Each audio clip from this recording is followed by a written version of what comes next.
আজ আমি আপনাদের গৌতম বুদ্ধের জীবনের সেরা 3টি গল্প শোনাব। আশা করি গল্পগুলি থেকে আপনারা অনেক কিছু শিখতে পারবেন। চলুন তাহলে শুরু করা যাক। আমাদের প্রথম গল্প, ধৈর্যের ফল।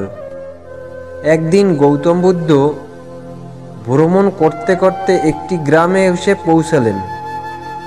কিছুটা দূরে পথের পাশে তিনি দেখতে পেলেন ছোট্ট একটি পাখি তার ঠোঁটে অল্প অল্প করে মাটি নিচ্ছিল।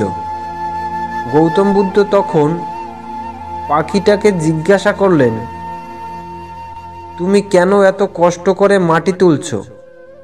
পাখিটি উত্তর দিল, আমি এই মাটি দিয়ে একটি পাহাড় বানাবো। ছোট্ট পাখিটার কথা শুনে গৌতম বুদ্ধ মৃদু হেসে বললেন, এত ছোট ঠোঁট দিয়ে এত বড় পাহাড় বানানো কি সম্ভব? পাখিটি বলল, আজ হয়তো নয়, কালও নয়, কিন্তু আমি কোনো পরিস্থিতিতেই হাল ছাড়ব না। আমি জানি কোনো একদিন আমি সফল হবই।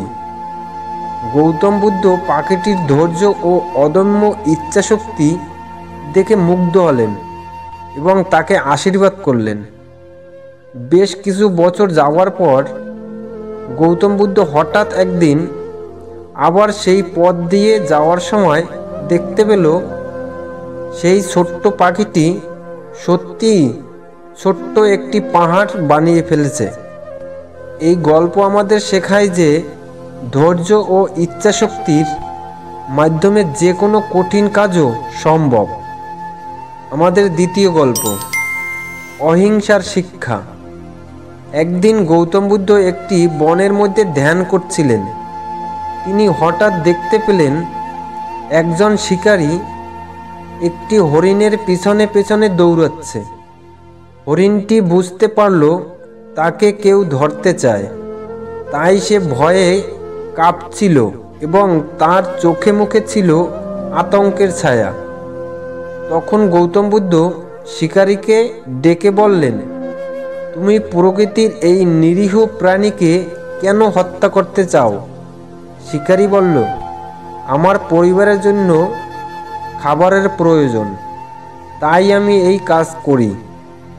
তখন গৌতম বুদ্ধ বললেন, তোমার পরিবারের খাবার জোগাড় করার জন্য তুমি অন্য প্রাণীর প্রাণ নিচ্ছ?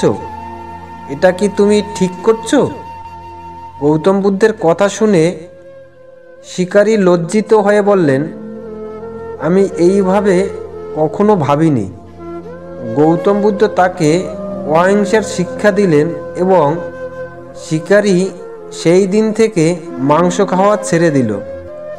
এই গল্প আমাদের শেখায় যে অহিংসা ও করুণা জীবনের মূল মন্ত্র।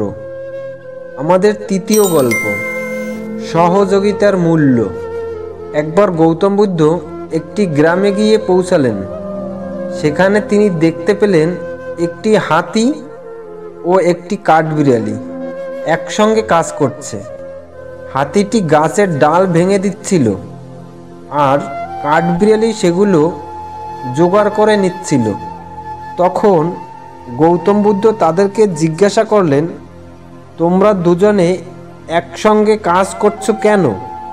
তখন হাতি বলল, আমার শক্তি আছে, কিন্তু আমি ছোট ছোট জিনিসগুলো তুলতে পারছি না, কিন্তু কাঠবিড়ালি ছোট জিনিসগুলো তুলতে পারে।